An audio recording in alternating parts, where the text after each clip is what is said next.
To schedule a meeting in Zoom, go to ryerson.zoom.us. From here, select Schedule. You will be taken to this setup page where you can schedule your meeting. You can schedule meetings within the Zoom desktop app or from zoom.ryerson.us. We recommend using zoom.ryerson.us for this, as you will see the full list of options available with your Ryerson account. At this point, you can give your meeting a title and a description. If you have a meeting template saved, you will have the option to use it. However, this video will only review how to set up a meeting from scratch. You can choose at what date and time your meeting will occur, as well as how long it will be. Your Zoom meeting will not end if it exceeds this time. It is just for scheduling purposes. Also, check that you're scheduling the meeting for the right time zone.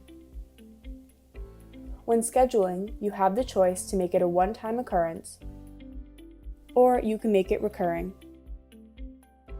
Choose if it will occur every day, week, or month.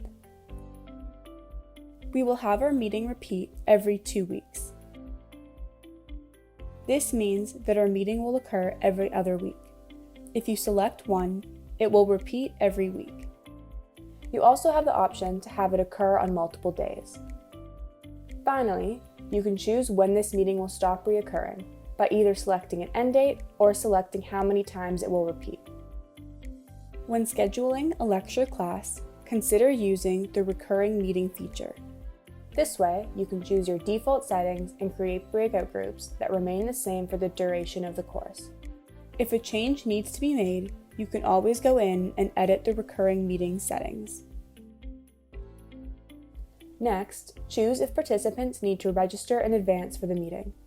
You can also choose if participants need to enter a password to join. While registration is not a feature we'd suggest using for classes, we do recommend using the password for privacy and security reasons. Those connecting from within Ryerson will use a longer URL which contains the password to connect, while guests will need to enter the password in order to join. Here, you also have the option to enable a waiting room, so the host can admit participants one by one. In the video section, choose if the host will join with video or just audio, as well as if the participants will be joining with video or just audio. Once in the meeting, both hosts and participants will have the option to turn their audio and video on or off. For audio, you can select both to ensure all participants can use audio, regardless of how they have connected to the meeting. At the bottom of the page, you will have a list of options related to how participants will join the meeting. This includes whether participants can join before the host, whether you want to mute new participants. It is generally a good idea to select only authenticated users can join, to protect your session. If you select Ryerson from the drop-down menu, only people who have signed in with the My Ryerson account will be able to join. If you are having a guest speaker or someone outside the Ryerson community join, you'll have to leave this option unchecked. You can then choose to pre-assign breakout rooms by selecting Create or uploading a CSV file. We'll discuss creating breakout rooms in more depth in the breakout room tutorial. It is always a good idea to choose to record the meeting automatically and save it to the cloud. After the meeting, you can download the meeting recording, upload it to Google Drive, and share it on D2L. When recording to the cloud, Zoom will also generate an audio recording and a closed caption file.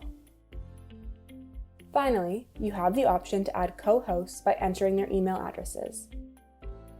Once you're happy with your meeting, you can go ahead and click Save. You will be taken to a page where you can review the details of your meeting. Here, you are able to add your meeting to your Google Calendar by clicking Add to Google Calendar. This will open a new window where you can log into your Google account and the meeting will automatically be added to your Google Calendar. You are able to copy the entire invite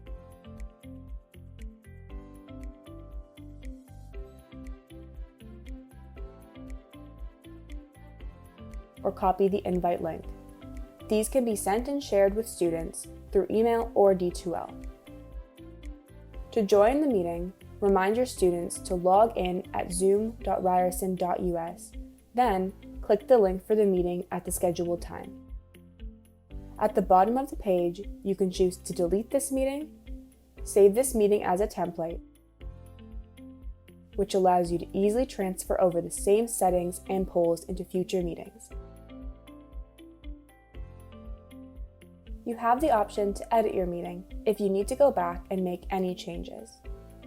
You have the option to add polls, which is explained in more depth in the How to Use Polls in Zoom tutorial. Finally, you have the option to start your meeting. You are also able to review and start your scheduled meetings by going to the left sidebar menu and selecting Meetings.